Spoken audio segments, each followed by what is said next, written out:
오늘 내용은 지난 시간에 했던 내용들 중에서 그 중에서도 그 개체지를 평가할 때 그 선생님이 이제 얘기를 했죠. 이제 올림픽 개체지 선정 방식이 찬반으로 하는 방식으로 바꾸고, 예전에는 경쟁 입찰, 일종의 입찰 방식이었어.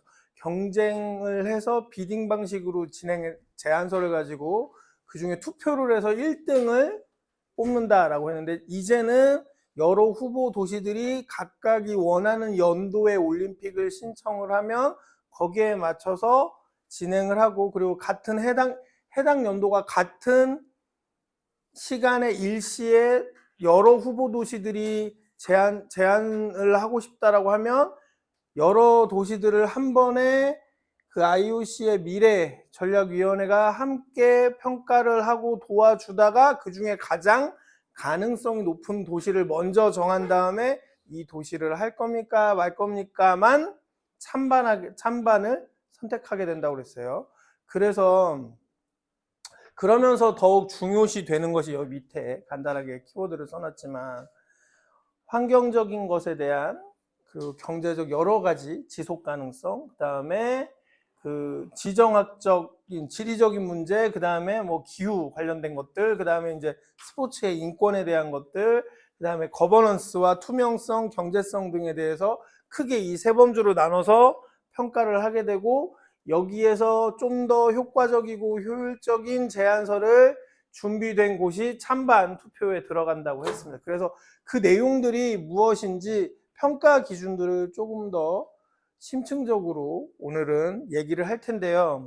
자, 여러분들이 내가 이 얘기를 하는 이유는, 이걸 수업 내용으로 잡은 이유는, 항상 어떤 그 제안서를 낸다, 기획서를 낸다, 평가를 받는다, 심사를 받는다 할 때 이것도 마찬가지 방향성이 존재하는데, 뭐냐면 우리가 무슨 공모, 여러분들 하는 일, 여러 가지 학습이나 일에도 마찬가지고, 공모 아니면 시험 이런 거 한다고 그러면요, 또는 면접도 마찬가지일 거고,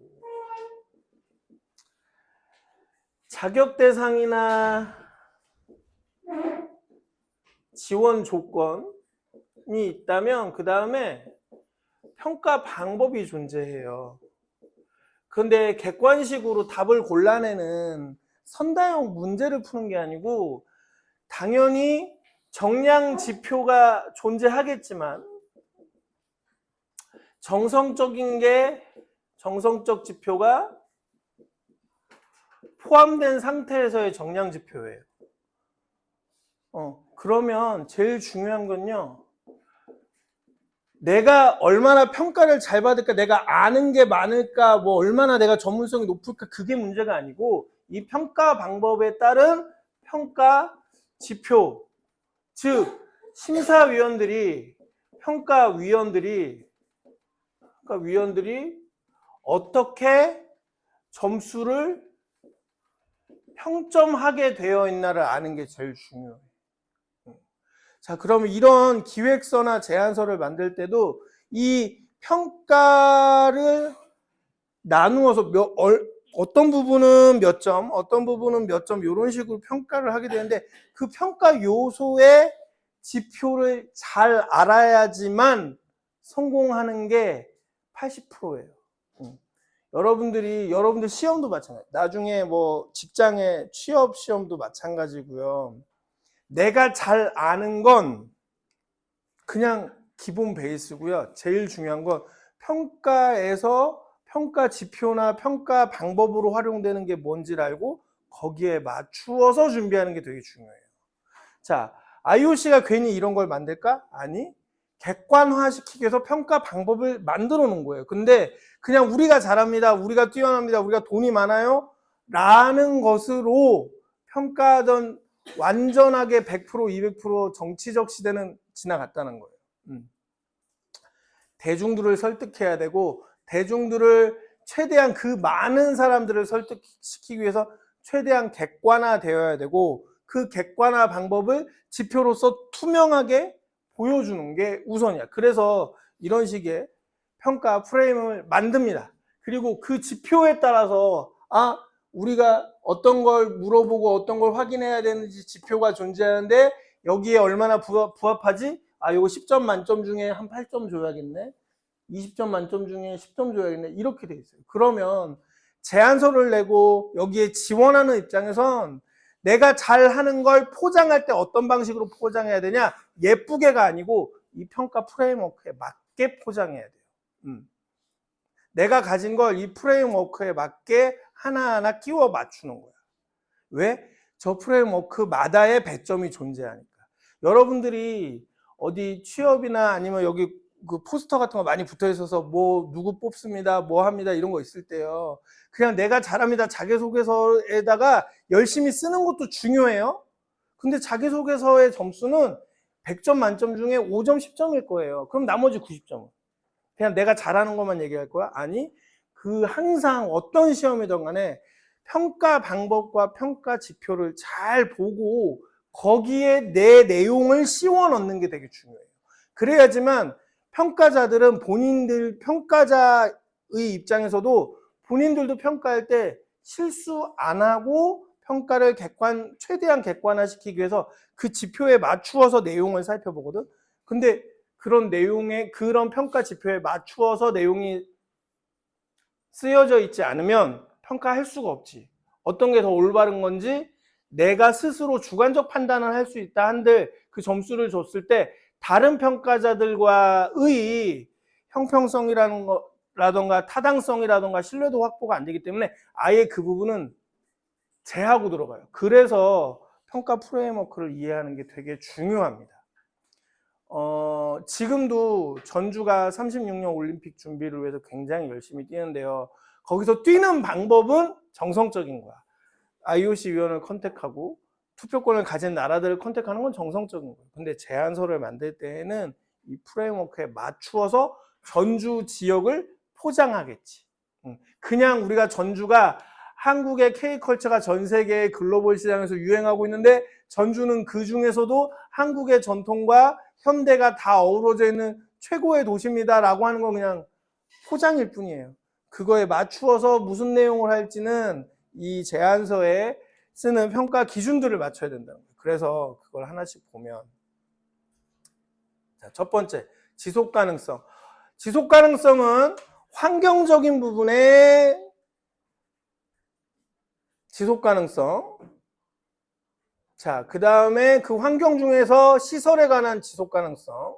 그 다음에 이제 소프트 유산의 지속 가능성, 사회적 양력이 이렇게 포함됩니다. 그래서 환경적인 부분은 첫 번째, 요즘은 어떤 분야건 간에 탄소 배출을 얼마나 덜 하는지 그런 걸 봐요. 그래서 스코프 1, 2, 3 영역이라고 해서 탄소 배출을 최대한 덜 한다 아니면 탄소 배출을 상쇄시키는 거야.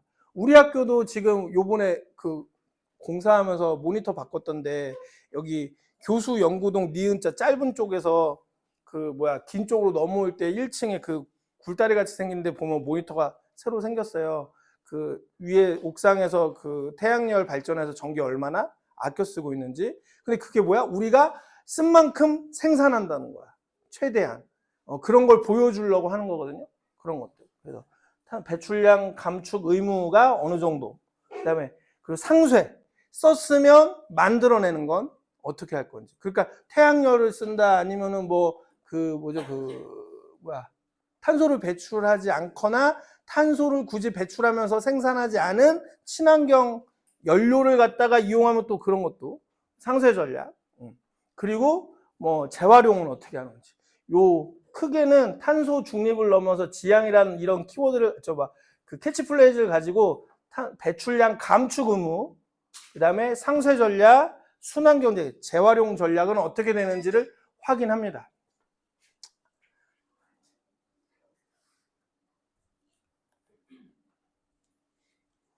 자, 그래서 이거를 산술적으로 무슨 수학 문제 풀듯이 하진 않아요. 요 내용에 배출량 감축 의무 전략은 뭐가 있는지, 상쇄 전략은 뭐가 있는지, 재활용 전략은 어떻게 있는지 그 내용들이 담겨 있으면 되는 거예요. 그 내용들이. 그래서 이렇게 세 가지로 환경과 관련된 건 이렇게 세 가지로 나갑니다. 그 다음에 시설과 관련된 거. 자, 새로 건축하면 당연히 탄소 중립을 지키기가 어렵겠죠. 최소화하기가 어렵겠지. 그래서 경기장은 기존 시설을 먼저 사용하는 게 우선 원칙으로 바뀌었다. 예전에는 올림픽의 방송을 위해서, 미디어들을 위해서, 사람들을 쉽게 얘기해서 현혹시키기 위해서 건물을 예쁘게 짓고 새 건물에 안전하게 지어서 선수들하고 방송에 잘 나가기, 이런 게 우선순위였는데 지금은 완전히 바뀌었어요. 지금의 우선순위는 시설과 관련돼서 기존 시설을 사용한다가 우선 원칙. 기존 시설을 사용한다. 근데 대부분 방송 때문에 메인 스타디움은 다시 지으려고들 많이 노력하죠. 대신에 경기장들은 최대한 기존 시설 쓰겠습니다, 그렇게 얘기를 해요. 그럼에도 불구하고 어쨌든 규정이나 이 평가 지표에서는 기존 시설을 최대한 활용하는 걸 우선으로 두고 있다. 신축이 불가피하게 필요하다 그러면 입증을 해라. 타당성 조사를 해서 왜 신축을 해야 되는지 분명히 얘기해라. 너무 노후돼서 아예 이거를 리모델링 하는 것보다는 철거를 하고 다시 짓는 게 낫다. 그럴 경우에는 입증을 해라 라는 거. 자, 그 다음에 임시시설들. 끝나고 나면 철거가 가능한 임시시설들을 이용해서 수요가 없는 시설이 발생하지 않도록 계획을 짜라 라는 거. 그 다음에 한 도시에서 다 하려니까 나중에 쓰지도 못하게 되는, 수요와 공급이 맞지도 않는데 경기장을 서울시, 안양시, 수원시 한 군데다가 막 10대 개씩 지으면 안 되니까 타 도시나 타 국가, 인접 국가의 경기장도 활용해서 분산 개최 가능하다라고 이것까지 계획에 넣으라는 거예요. 무리해서 경기장 짓지 말고 너희들이 수익을 뺏긴다라고 생각하지 말고 계획을 잘 세워서 인접 국가에서 하면 돼라는 거예요.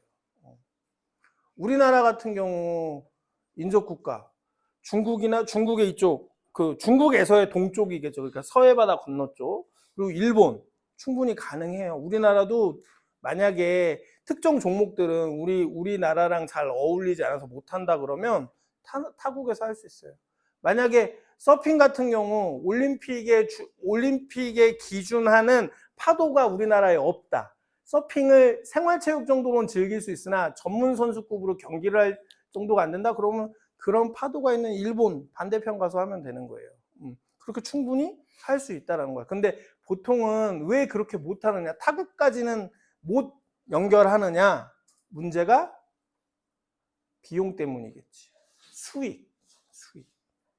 분배해줘야 되거나 그 특정 종목에 대한 수익을 그 해당 나라가 가져가는 걸 그렇게 달가워하지 않는 거지. 달가워하지 않는 거죠.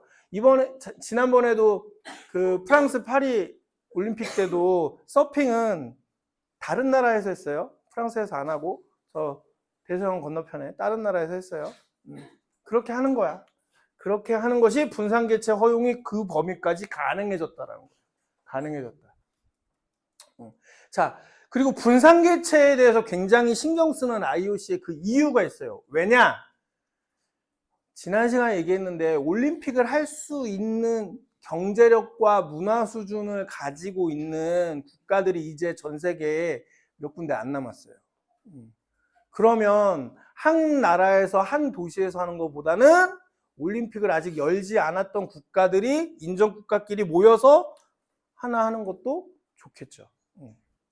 월드컵은 이미 그렇게 하고 시작할 것이고 이제 곧 바로 이어지는 월드컵이 분산 개최하잖아요. 월드컵이야말로 진짜 한 국가에서 하는데 그렇게 안 하잖아.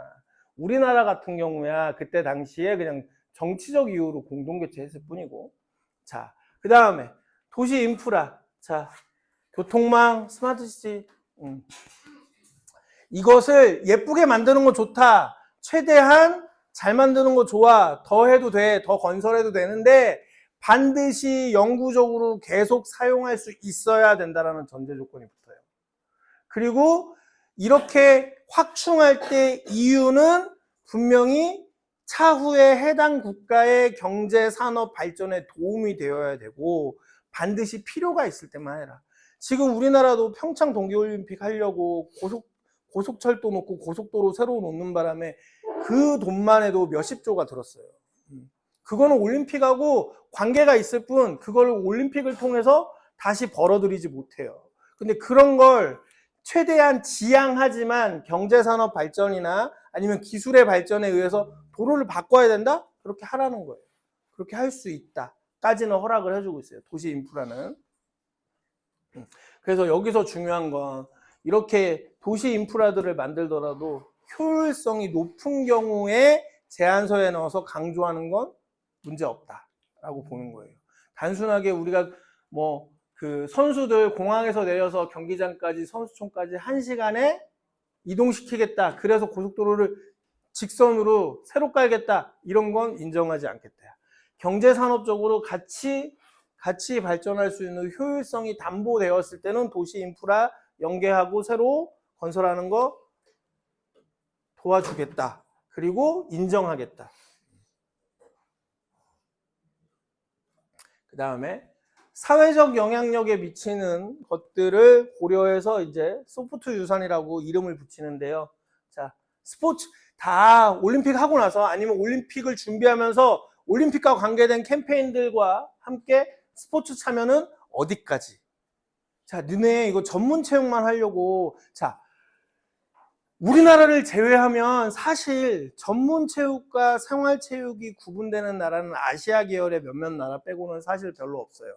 특히 올림픽이 발생하고 발전된 유럽이나 북미 지역 같은 경우에는 특히나 생활 체육과 전문 체육이 구분되지 않습니다. 그럼에도 불구하고 이렇게까지 스스로들 정리할 수 있는 이유, 올림픽에서 쓰여진 시설들이나 유산들이요, 큰 돈이 들어갔죠. 그러면 이게 조금 뭐라 그럴까, 이게 좀 이게 뭐 어떻게 좋은 말로 포장하기가 힘들어서 이렇게 선생님이 쉽게 설명할게요. 그냥 그 건물을 소유하게 되는 국가기관이나 정부는요, 큰 돈 들어갔잖아요. 아껴 써야 돼. 아껴 써야 되다 보니 프로그램을 쉽게 마구마구 돌리지 못해요. 그리고 전문 선수급이 경기를 할 수 있도록 만들었기 때문에 생활체육에다가 무조건적으로 보급한다는 것도 쉽지 않아요. 그러다 보니 그동안에 그게 유럽이든 미국이든 아시아 국가든 잘 안 쓰이는 거야. 그런데 그러지 말라는 거예요. 그리고 그 이야기를 하기 위해서 이들도 엘리트 체육과 생활체육을 구분해서 용어를 쓰고 있는 거야. 이런 거 설명할 때는. 너네 경기장 전문 선수, 엘리트 체육을 위해서 쓰고 있잖아. 그거 그냥 생활체육에다가 완전히 보급하고 풀어줘. 그래서 같이 쓰고 지역사회 발전시키고 교육에도 활용해. 그러면 스포츠가 더욱 풍부해지지 않겠어? 그런 계획 좀 제발 좀 갖고 와. 라는 거지.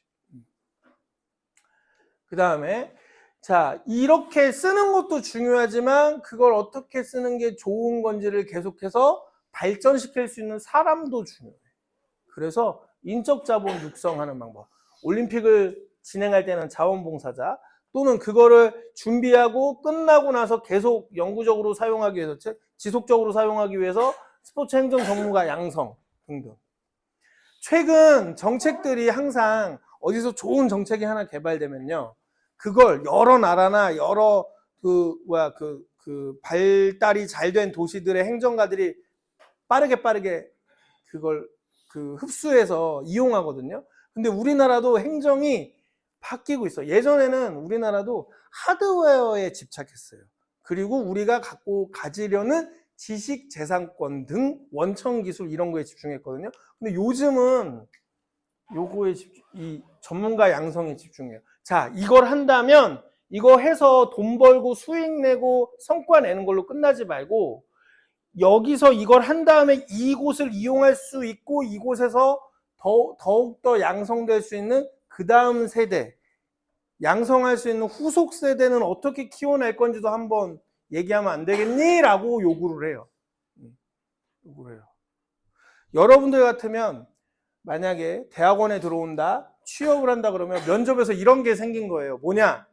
자, 와서 뭐 할 거예요? 그러면은 뭐 하고 싶어요? 전문성이 뭐예요? 어떤 능력이 뛰어나요? 라고 물어본 다음에, 당신이 그럼 우리 회사에서 5년 이상 근무한다면 뒤에 들어오는 후임들한테 뭘 가르치고 싶어요? 라고 물어보는 거야. 그리고 본인들의 후임은 어떻게 키워내고 싶어요? 그런 플랜이 있어요? 라고. 그런 걸 물어본다는 거야. 그런 걸 이런 데서도 물어봅니다. 요즘 최근에 제안서 평가나 기획서 평가는 대부분이 그래요. 뭘 해서 성과를 수익으로 돈으로 냈다 아니면 유형의 눈에 보이는 뭔가 유형의 것으로 냈다로 끝나지 않고 그래서 그걸 통해서 후속 세대를 더 길러낼 수 있어요까지 봐. 근데 올림픽에서도 그걸 요구하고 있어요. 요구하고 있어요. 선생님도 지금 이번 주 바쁘다는 게 어떤 프로젝트를 하나 큰 거를 지금 국가 사업으로 신청하려고 준비 중인데 거기서도 맨 마지막 단계에서 요구하는 게 그거예요. 이 프로젝트를 하고 나서 그냥 예전에는 단순하게 기대 효과라고 썼어요. 그냥 학술적 기대 효과, 뭐 사회적 기대 효과 그렇게 썼는데 이제는 아예 항목이 딱 하나가 더 정해져 있었어요. 이 사업을 통해서 향후 10년 내에 길러낼 수 있는 인력에 대해서 플랜을 짜라고. 되게 힘들어졌어요. 그런 것 때문에. 선생님도 머리 쓰느라 되게 힘든데 지금. 어쨌든 올림픽에서 그걸 원한다. 이제.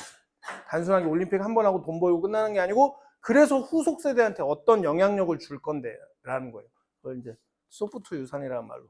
그리고 일반인들한테 올림픽 가치. 자, 이건 또 왜 중요할까? 점차 세상을 살면서 일반인들이 대중들이 즐길 수 있는 내용이 너무 많아졌잖아요. 그런데 올림픽이 왜 중요한지, 왜 재밌는지, 왜 흥미로운지를 모르면 하고 싶어? 아니잖아. 그럼 그걸 계속 교육시킬 수 있어야 돼.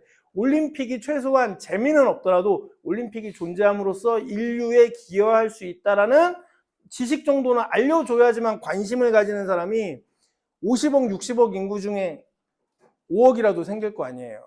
그럼 유지될 수 있잖아요. 그렇죠? 그런 것들 때문에 그래서 올림픽을 하고 나서 문화 및 교육을 전달하는 교육 유산은 어떻게 할 건데? 라는 얘기들도 평가 요소에 넣고 저 방법을 전략을 반드시 제안하게 되어 있습니다. 자, 그 다음에 이제 지정학적 스포츠 인권에 대한 거. 자, 인권 영향 평가랑 노동권 안전 그리고 철거민 권리 등등을 얘기하게 되는데요. 자, 올림픽은 반드시 정치적 중립성과 안전성을 어떻게 확보할 수 있냐라는 전략을 짜라고 되어 있어요. 평가 요소 중에 하나. 지정학적 안전성 확보라는 대범주의, 그러니까 중범주지, 이게 중범주의 그 평가에서요. 소 내용으로는 지표, 세부 내용으로는 정치적 중립성 및 안전성을 평가하게 돼 있어요. 그래서 뭐 꼭 가난해서 올림픽을 못한다가 아니고 그런 나라들이 정치적 영향력이나 아니면 여러 가지 테러의 위협, 전쟁의 위협에 있어서 그래서 못하는 것도 있어요.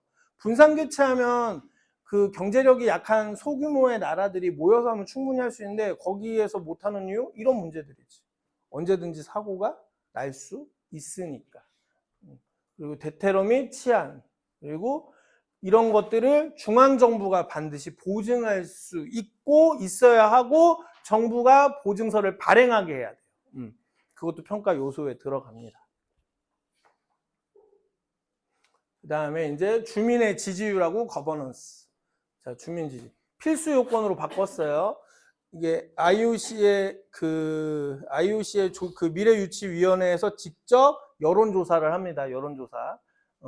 그래서 IOC가 예전에는 조직위원회에서 그냥 뉴스에 내보내려고 막 여론조사해갖고 그 홍보하듯이 했어요. 근데 그러지 않고 이제는 IOC가 미래유치위원회에서 직접 독립적 기관에다 의뢰해서 설문조사해서 여론조사해서 보여줍니다. 그다음에 주민투표는 분란이 너무 많다면 법적 의무는 아니지만 해서 찬반을 확실하게 가져오면 인정해줄게. 찬반을 해서 갖고 오면 인정해줄게. 그 다음에 제도적 거버넌스. 예산 지평의 투명성 어떻게 할 거냐. 장치. 올림픽을 하면 굉장히 큰 돈이 왔다 갔다 해요. 우리가 보이지 않는 돈도 많아요. 선생님이 평창 동계올림픽 얘기할 때마다 빼놓지 않고 뭐 이게 증거가 없으니까. 증거 자료가 없으니까. 근거 자료가 어딘가에 있겠지만 선생님은 접근할 방법이 없으니까. 하지만 그래도 얘기할 수 있는 건 뭐냐. 우리가 12년 동안 유치 활동을 하면서 최소한 연 2천억 원대 홍보 비용을 썼다라고 알려져 있어. 그런데 그게 투명하지 않고 그렇게 알려져만 있잖아요. 그런 거 하지 말라는 거야. 그렇게 하지 말라는 거야. 최소한 그런 것도 하지 말라는 거지. 예산 집행의 투명성. 그다음에 이해관계자 협의체, 중앙정부, 지자체, 시민단체 간의 협력 구조 만들어서 어떻게 활동하는지도 제안서에 들어가는 거야. 지금 얘기하는 평가지표들이 다 뭐냐면요. 이런 평가지표들이 다 뭐냐면요. 결국에 그동안에 올림픽을 하는 동안에 문제가 됐던 것들을 다 상쇄시킬 수 있도록 그런 부분들을 다 짜임새 있게 하나하나 다 준비하세요 한 거야. 예전에는 그냥 경기장 어떻게 짓고요. 어디서 할 거고요. 플랜은 뭐, 그 경기 일정은 어떻게 되고요. 우리가 돈 많아요. 요것만 했으면 됐어. 아주 옛날에는. 근데 점차 회를 거듭하면서 생겼던 문제들을 반드시 또 다음 대회 때 생길 거거든. 사람 사는 게 사회 구조라는 것이 유사하니까. 그러면 이 문제들을 하나하나 평가지표에 다 집어넣어서 상쇄시킬 수 있는 방법, 최소화시킬 수 있는 방법, 아예 발생하지 않을 방법들을 가져오라는 거지. 그건 결국에 뭐예요? IOC 입장에서도 리스크를 최소화한다는 거야. 그래서 이 지표들을 잘 살펴보면요. 여러분들이 나중에 무슨 시험을 보거나 그때도 특히 정성지표가 중요시 되는 그걸 정량지표로 바꿔놓은 시험들, 취업시험이라든가 여러 가지들 보면은 그냥 객관식 시험 보고 끝나는 그런 거 말고 그런 걸 다 살펴보면요. 굉장히 재밌는 게 평가지표라는 것이 내가 뭘 잘하는지를 뽐내기보다는 내가 잘하는 건 여기 지원자들이 대부분 베이스인 거야. 그 상태에서 누가 가장 위험성이 없나를 평가하는 거야. 결국에 잘 살펴보면 그래요. 내용이 평가지표라는 게 그런 식으로 만들어져 있어. 가장 위험성이 적은 사람, 가장 단점이 없는 사람. 장점이 하나가 특출난 사람이 아니고 여러 가지 지표들을 봤더니 가장 단점이 없는 사람을 찾는 거지. 사람을 찾을 때는. 근데 이런 평가지표 마찬가지. 가장 리스크가 적은 나라를 찾는 거예요. 이런 걸 통해서. 핵심이 사실 그런 쪽이라고 생각하면 시험 준비하기가 편해요. 오히려. 너무 잘할 필요가 없다는 얘기잖아. 내가 리스크가 딴 나라보다 적다는 걸 얘기하는 것만으로 충분히 수위의 등수에 들어갈 수 있다는 거야. 이런 제안서 내용들은. 그래서 뭐 PPT를 잘 만든다, 뭐 그 프레젠테이션 가서 이런 거 발표할 때 뭐 말 잘한다, 이건 기교일 뿐이에요. 결국에 심사자들은 그 기교에 노란하지 않아. 지표가 있거든. 지표에 맞춰서 점수를 주는 거거든. 자, 그 다음에 세 번째, 경제성하고 운영 능력. 재정 건전성. 민간 자금 조달이 원칙입니다. 세금을 최소화하라는 거예요. 하지만 거의 그러지 못하죠. 대신에 IOC에서도 이제는 지원금 주고, 그리고 그 디올림픽 프로그램에 파트너십에 들어와 있는 12개, 15개 정도 회사, 글로벌 기업들이 내놓은 스폰서십 후원금을 분배해 줍니다. IOC도 가져가고요. 개최지에도 줍니다. 개최 도시에도. 그 다음에 티켓 판매 수익 구조를 어떻게 해? 평창은 내가 선생님 얘기했었나? 평창은요 사실 티켓 수익으로 보면요 적자 올림픽이에요. 그런 얘기를 잘 안 해서 그런데 평창 동계올림픽 워낙에 우리가 염원하다가 하게 된 올림픽이라서 그런 얘기 잘 안 하는데요. 티켓 수익으로 치면은 아마 유럽에서 했던 동계올림픽이나 다른 나라에서 했던 동계올림픽에 비하면 정말 관객이 별로 없었어. 선생님 실제로 가서 2경기나 봤거든요.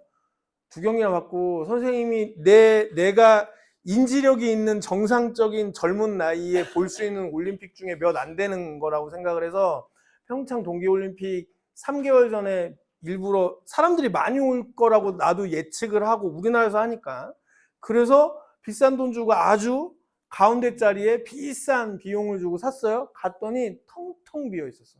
심지어 내가 티켓을 사서 내가 티켓을 갖고 있으면 전산에 있을 거 아니에요. 누구누구 자리가 이미 팔렸다는 게. 그럼에도 불구하고 강원도청하고 평창 군에서 선생님이 들어가서 좌석을 갔더니 선생님 자리에 다른 사람들이 앉아 있는 거야. 그냥 동원한 사람들, 지역 주민들. 선생님 입장에서는 굉장히 불쾌했고 왜? 선생님 티켓 하나에 50만 원짜리 샀거든요. 50만 원짜리 가운데 중앙에 아주 잘 보이는 스피드 스케이팅 경기장에서 2게임이나 그렇게 봤는데 그럼 선생님 아내까지 같이 갔으니까 100만 원을 2번 쓴 거예요. 선생님 진짜 이거는 내가 직접 목도할 수 있는 역사적 내 개인의 입장에서 역사적인 거기 때문에 나는 반드시 이 티켓을 남겨놓겠어라는 기분으로 구입을 했던 거란 말이에요. 그런데 이미 동네 아줌마, 아저씨, 할아버지, 할머니들이 다 앉아 있어. 기분이 얼마나 안 좋아. 나 빼고는 다 무료였어. 그 자리에 내 와이프랑 둘 빼고는 얼마나 기분 안 좋아.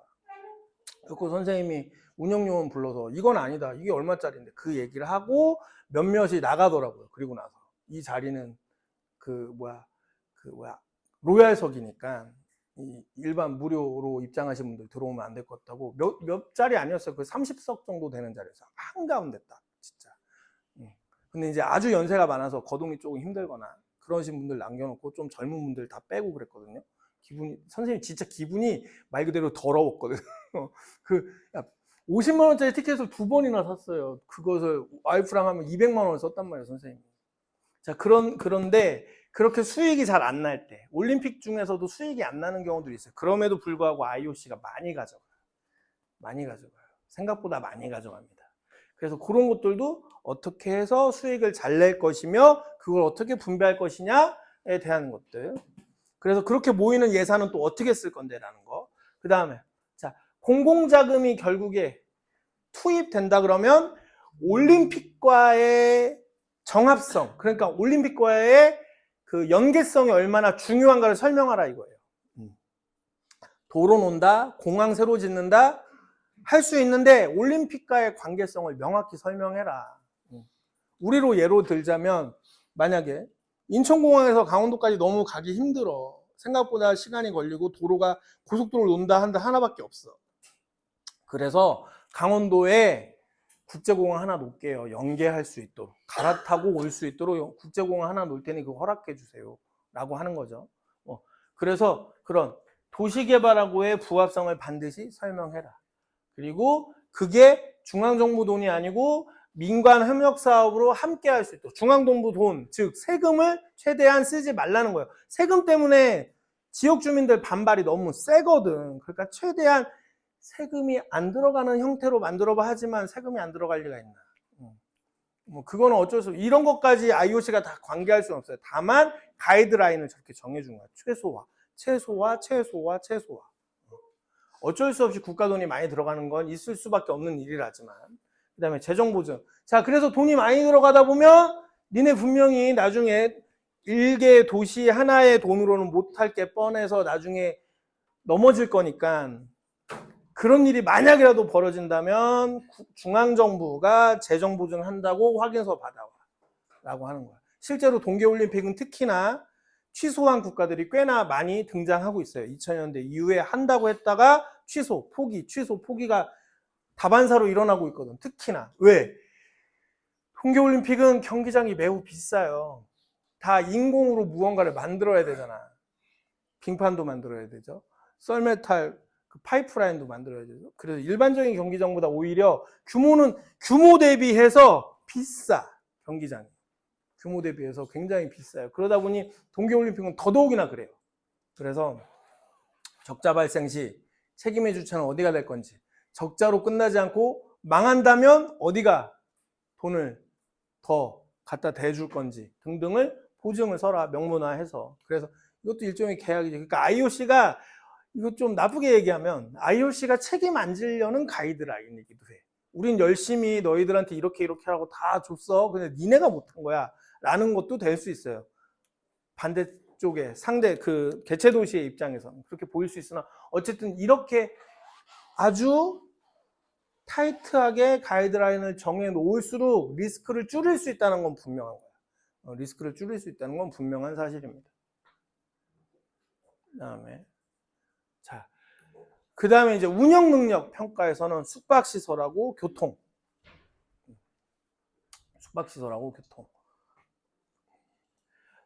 보통은 반경 50km. 반경 50km라는 게 뭐냐면요. 결국에 어디를 가든 1시간 내에 도착할 수 있어야 된다는 얘기예요. 보통 우리가 계획서를 세울 때 그렇게 세웁니다. 선생님이 실제로 2030년, 27년 그 유니버시아드 대회 계획서 세울 때도요, 교통은 최소한 1시간 20분을 넘지 않도록 짰어요. 1시간 20분을 넘지 않도록. 충청권 유니버시아드 대회나 원래 계획은 아시안 게임이었으니까 30년 아시안 게임이었는데 1시간 20분까지 늘릴 수밖에 없던 이유가 도시 한 군데서 하는 게 아니고 충청권 전체가 같이 하니까 이거는 1시간 내는 조금 불가능.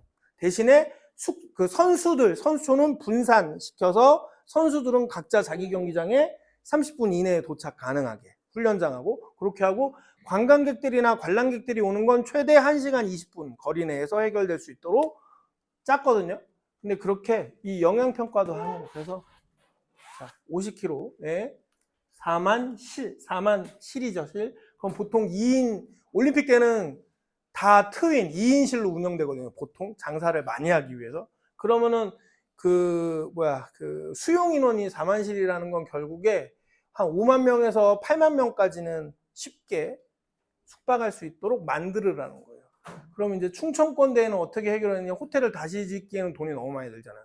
너무 쓸데없는 돈이 많이 들어가니까 지금 거기도 대학교 기숙사 방학 때 다 빠지니까 방학 때 잠깐 하면서 대학교 기숙사랑 그 다음에 지난번에 얘기한 것 같은데 충청권에 날씨가 좋고 자연이 좋아서 그런가 기업들의 연수원들이 많이 있어요. 거기 이용해서 이걸 확보하게 됩니다. 올림픽도 마찬가지. 올림픽은 대체로 호텔들이 그 민간 호텔들이 적극적으로 활용이 됩니다. 하지만 그게 부족하다면 공공시설에 있는 연수원이나 기숙사 등을 이용할 수 어쨌든 간에 계획 내에는 그렇게 해서 그 구비를 해야 됩니다. 자, 여기 써있지만 경기장은 선수들 입장에서는 30분 45분이 목표예요. 관람객까지는 신경 안 쓰지만 그 신경 써서 그렇게 해주면 더 좋겠지만 그러면 너무 한 지역에 모든 자원이 집중돼 버려요. 그러고 놓고 나면 나중에 사후에 쓰기가 불편해져요. 그래서 요즘은 이것도 선수들한테는 무조건적으로 적용하지만 관람객들 대상으로는 좀 러프해집니다. 자, 그다음에 그리고 이 전체 리스크인데 이걸 전체 운영한다고 그랬을 때 위기관리 팬데믹. 특히 요즘은 계획서에서 이게 절대 안 빠집니다. 팬데믹. 전염병이 갑자기 돈다라고 했을 때 어떻게 관리할 거냐. 예전에는 없었어요. 예전에는 화재, 테러 뭐 이런 거였어요. 교통사고. 예전에 리스크 관리 중에 유형의 눈에 보이는 리스크 관리는 화재, 테러, 전쟁, 뭐 교통사고 정도였는데 지금은 자연재해랑 이 전염병이 빠지지 않고 들어갑니다. 빠지지 않고 반드시예요. 반드시 계획서 안에, 제안서 안에 집어넣도록 평가 기준에 들어가 있어요. 그래서 그 다음에 이제 개최국 내수 시장의 규모 그리고 로컬 스폰서십. 자, 글로벌 스폰서십으로 TOP라는 디 올림픽 프로그램에서 예전에 12개 회사였는데 지금은 약간의 기준들이 좀 바뀌어서 들락날락 하더라고요. 그래서 13개, 14개까지도 보는데 예전에 그래서 글로벌 스폰서십만 유치를 해서 이용할 수 있게 하다가 지금은 개최국들이 워낙 돈을 많이 쓰니까 개최국 내수 시장 내에서의 스폰서는 따로 별도 지정을 하게 되어 있어요. 그것을 우리가 스포츠 이 관련 전공에서 배울 때 TOP를 너무 강조하다 보니까 올림픽 때 이런 큰 경기할 때 내수 그 스폰서는 없다라고 잘못 이해하고 있는데 존재해요. 그러니까 즉 만약에 우리나라에서 올림픽을 한다 그러면 IOC의 글로벌 스폰서가 있지만 대한체육회 스폰서가 따로 있어요. 유치하고 있는 개최하는 도시의 스폰서가 따로 존재합니다. 그래서 그런 스폰서를 통해서 수익, 후원금은 어떻게 관리하고 운영할지에 대한 거. 그리고 IOC는 이제 그걸 더 선호해. 글로벌 스폰서는 IOC한테 돈 되는 곳이니까 너희들이 개최할 때 너희들 개최국의 스폰서도 더 많이 데리고 와. 괜찮아. 라고 하는 거죠. 하지만 경기장에 대한 그 활용권 혜택은, 베네핏은 글로벌 스폰서가 우선시됩니다. 글로벌 스폰서가 우선시돼요. 그 다음에 이제 방송 중계, 경기 운영을 위한 전력, 이런 안전성. 우리나라가 평창 때 5G 이용한다고 굉장히 광고를 많이 했고 경기 중에는 이용을 했다가 지금 사실 작년까지 보면은 2018년도에 5G가 상용화된다, 전 세계 최초다 그렇게 해서 막 경기 중계에 사용하고 있는데 사실 지금도 그렇지만 이 통신 그 기술이 발전하는 게 이제 서서히 느려지기 시작했어요. 기술의 한계가 오기 시작한 거야. 기술의 한계가 오기 시작해서 좀 느려지고 있어요.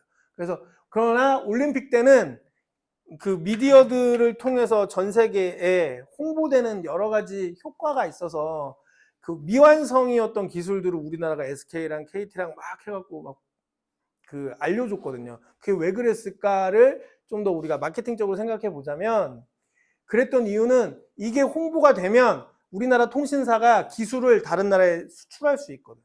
그런 용도 때문에 또 많이 하게 됩니다. 어쨌든 에너지 및 통신은 어떻게 해결할 건지, 그리고 특히나 기술이 발전해서 그 인터넷하고 스마트폰을 많이 사용하는 상황에서 에너지 관리 그리고 통신 기술 관리는 굉장히 올림픽에서 중요한 요소가 됐다. 중요한 요소가 됐다. 이제는 티켓도 안 사고 다 QR코드 찍어서 입장하는데요. 만약에 통신 한번 먹통되면 아무것도 못 하는 거야. 그죠? 그래서 이런 부분들도 매우 중요했다. 우리나라 입장에서는 어떤 나라가 올림픽을 하던 간에 이 통신 기술이 우리나라가 훨씬 우수해서요. 어떤 나라들이 자기네 기술 갖다 안 하고 우리나라 입찰을 해서 우리나라 불러들일 수도 있어요. 그런 효과도 높아져서 이런 것 때문에. 자, 그래서 보면, 자, 정리합니다. 선생님 좀 빠르게 했어요. 선생님 다음 일정 때문에. 자, 지속 가능성. 단순한 친환경이 아닌 도시 문제를 해결하는 솔루션으로 올림픽을 하자라는 거야. 자, 올림픽도 그걸 잘 알고 있는 거야. 너희 정치가들이 그동안에 올림픽을 통해서 도시 개발한다고 막 했잖아. 근데 난 개발하고 마음대로 개발했잖아. 그게 아니고 차라리 우리가 방법을 알려줄 테니, 우리가 도와줄 테니 도시 문제를 해결하는 요소로서 올림픽을 사용한다면 설득력이 높아지지 않겠어? 그런 쪽으로 제안서를 만들어봐. 우리가 도와줄게 라는 거예요. 그러니까 예전에는 단점이었던 걸 우리가 최대한 IOC가 장점이 될 수 있도록 해주겠다는 거예요. 그런 지향, 방향성을 가지고 있다. 제안서를 만들 때 요즘은. 그 다음에 지정학적 리스크. 그래서 그게 없어서 안전한 개체지로 신뢰성이 높게 확보되어야 된다. 특히나 전쟁, 테러 등등은 당연한 거고 주민의 지지를 반드시 최대한 많이 받아내라. 그 다음에 기존 시설 100% 활용한다면 정말 좋겠어. 최대한 100%에 가깝게. 그래서 재활용도 많이 하고 해서 환경 낭비하지 않게 경제적 올림픽을 반드시 실현해라. 이 세 가지의 지향성, 방향성이 제안서 안에 드러나야 된다.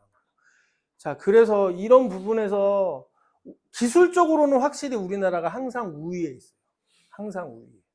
근데 선생님이 이 수업할 때 한번 얘기한 것 같은데, 세계 지도를 펴놓고 우리나라를 가운데다 두고 보니까 맨날 우리나라가 전 세계에서 가장 가까운 나라라고 착각하잖아요. 어떤 나라든 전 세계 지도는 자기 나라가 가운데 있어. 그래서 우리나라가 기술적으로 이런 건 굉장히 좋은데 오히려 지리적으로는 좀 불리한 나라예요. 매번 세계 지도를 가운데다가 태평양을 가운데도 우리를 보기 때문에 우리가 제일 유리하다고 생각하는데, 생각보다 시선을 좀만 바꾸면요, 우리나라가 그렇게 지리적으로 유리한 나라가 아니에요. 생각보다 지리적으로, 지정학적으로 생각보다 유리한 나라가 아니에요. 우리가 항상 세계 전도를 가운데다가 우리나라 놓고 보니까 우리가 그렇게 배워서 인식이 그렇게 딱 고정관념이 생겨서 그런데요, 실제로 조금만 시선을 돌리면요, 오히려 미국의 서부 지역, 태평양에 인접한 서부 지역이 굉장히 좋은 면이 있고, 유럽의 그 중동하고 인접한 터키 같은 국가들이 훨씬 더 지정학적으로 좋은 게 많아요. 그러니까 거기가 훨씬 더 역사적으로 전쟁도 많이 일어났지. 그 터키 같은 지역 나라들은. 그래서 어쨌든 요 세 가지 핵심 요건을 가지고 아까 지금 하나하나 설명한 세부 요인들을 하나하나 평가 내용에 맞추어서 쓴다. 그래서 선생님 오늘 얘기하고 싶었던 것 중에, 이제 이건 번외 얘기지만 아까 서두에 얘기했지만, 여러분들이 뭐 학교 숙제를 한다, 제안서를 쓴다, 취업 준비한다 할 때도 마찬가지. 준비할 때 자격 요건하고 무슨 시험 봅니다만 확인할 게 아니고, 분명히 그 공고 내에는 평가 내용이 있어요. 평가 내용을 내가 뭘 내야 되는지가 중요한 게 아니고, 우리가 평가할 때 배점은 어떻게 됩니다라고 분명히 밝히게 돼 있어. 그럼 거기에 맞춰서 준비하는 게 매우 중요하다. 그러면은 상위권에 살아남을 확률이 높아지는 거야. 근데 지금 이 요소들을 다 얘기한 이유는 뭐냐? 각각의 도시들이 제안서를 준비할 때 나 잘났습니다 하고 화려하게 준비하고 끝나는 게 아니고 이 요소들에 맞춰서 내용을 하나하나 맞춰서 준비한다. 하나하나. 왜? 평가를 하려는데 이 부분은 어딨지? 심사자가 헤매면 안 되잖아. 헤매면 안 돼요. 반드시 100점, 5점인데 이 내용은 어디 갔나 헤매면 안 되니까 이 평가 요소에 맞춰서 명확하게 제안서를 만들거든요. 근데 여러분들한테 힌트 주고 싶었던 것 중에 하나도 여러분들이 취업 준비를 하던 뭘 하던 간에 무슨 평가를 받는다 그러면 항상 자격 요건하고 평가 방법만 볼 게 아니고 평가 지표를 볼 줄 알아야 돼요. 그래야지만